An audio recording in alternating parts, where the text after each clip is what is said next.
हमें अगर सुखी रहना है तो हम दूसरे को भी सुखी करें। नियम ही है। तुम अगर दूसरे के रास्ते में कांटे बोओगे तुमको फूल नहीं मिलेगा, तुम्हारे पाँव में भी कांटे ही लगेंगे। अगर तुम जो है दूसरे के रास्ते में फूल बिछाओगे तो तुम्हारे भी फूल बिछाने वाले को मिल जाएगा। नियम है जैसी करनी वैसी भरनी।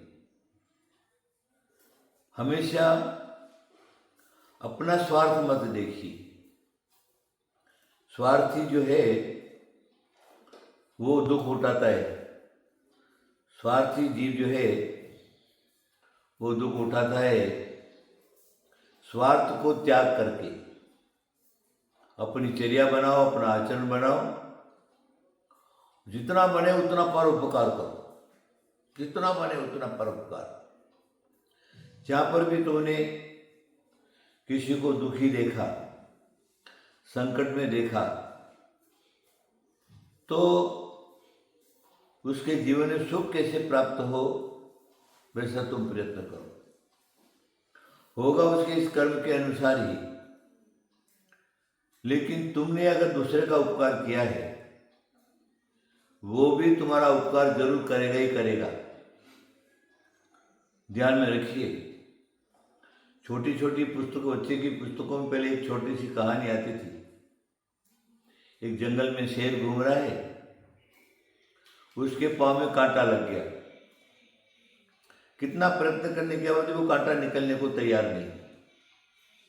अब वो उसके असह्य वेदना है, उसको खून बह रहा है, वो कांटा निकलने को तैयार नहीं है।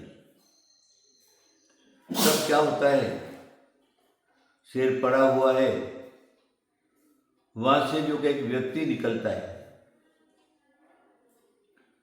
शेर और व्यक्ति मनुष्य, लेकिन तो भी निर्भीक था। जब शेर के जो आर्त जो शब्द था, रोने का जो शब्द था, उसको सुनने के बाद व्यक्ति ने सुना कि इसको कोई कोई कष्ट है। निर्भीक होकर के उसके नजदीक पहुंच गया। वो देखता है उसके पांव के अंदर से खून बह रहा है। अच्छा, हो सकता है इसका पांव जो है हाथ हो गया। देखता है उसके पांव में कांटा लगा हुआ है। उसने क्या किया, उस धीरे से उस कांटे को निकाला और वहीं पर एक वनौषधि थी, उसको निकाल के उसके पांव पर डाल दिया। वो व्यक्ति चला गया। शेर अच्छा हो गया। कुछ दिन के बाद राजा के सिपाही लोग आए, उस शेर को पकड़ लिया, पकड़ करके पिंजरे में डाल दिया। अब शेर पिंजरे में पड़ा हुआ है। कुछ दिनों के बाद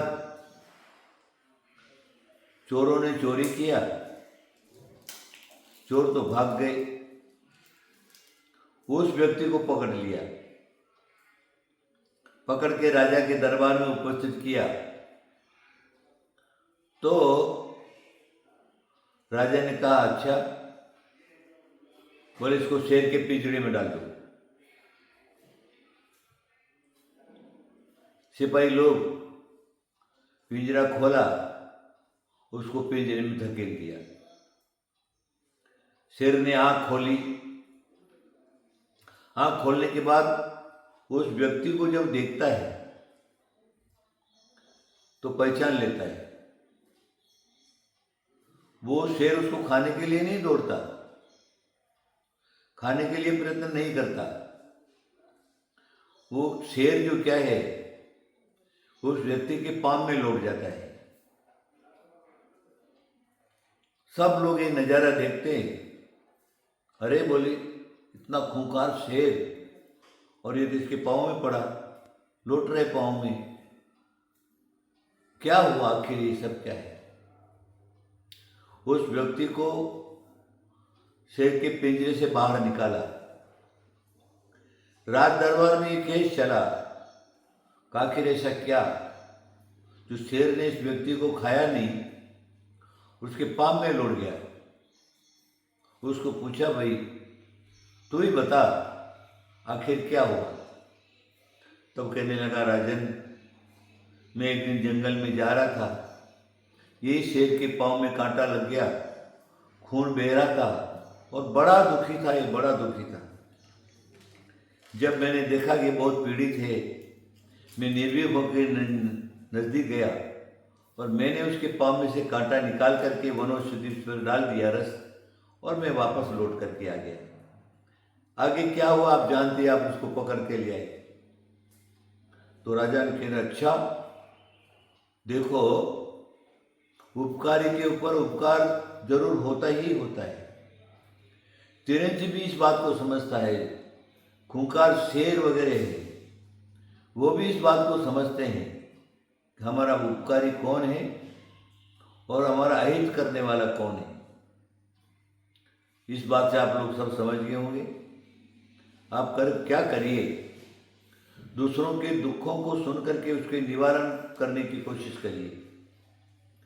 दूसरे के शरीर में अगर घाव है तो उस घाव के ऊपर सफाई करके मलम पट्टी कर दीजिए।